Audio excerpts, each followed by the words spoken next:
High বন্ধুরা, ধোকার জল করবো। জিরে, গরম মশলা ফোড়ন দিয়ে দিলাম। এখানে মশলা নিয়ে নিচ্ছি, টমেটো দিয়ে দিচ্ছি,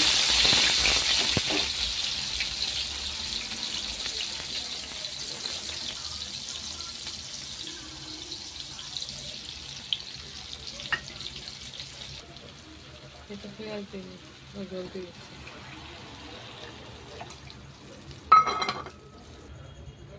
একটু গুঁড়ো দুধ দেবো, দই ফই নেই তো, রাত হয়ে গেছে তো কী করে হবে। একটু গুঁড়ো দুধ দিলাম। এই দেখুন, এখানে ধোকাগুলো দিয়ে দিচ্ছি এখন এটার ভিতরে। দেখুন বন্ধুরা, আমি ধোকাটা দিয়ে দিচ্ছি, এবার লামাবো একটু পর। হাই বন্ধুরা, আমার ধোকা হয়ে গেছে, পাঁচমিশালি ধোকা। দেখুন, মুসুরি ডাল, মুগের ডাল, কড়াইশুঁটি, চিংড়ি মাছ, পেঁয়াজ রসুন সব দিয়ে করে দিচ্ছি। দেখুন, পাঁচমিশালি।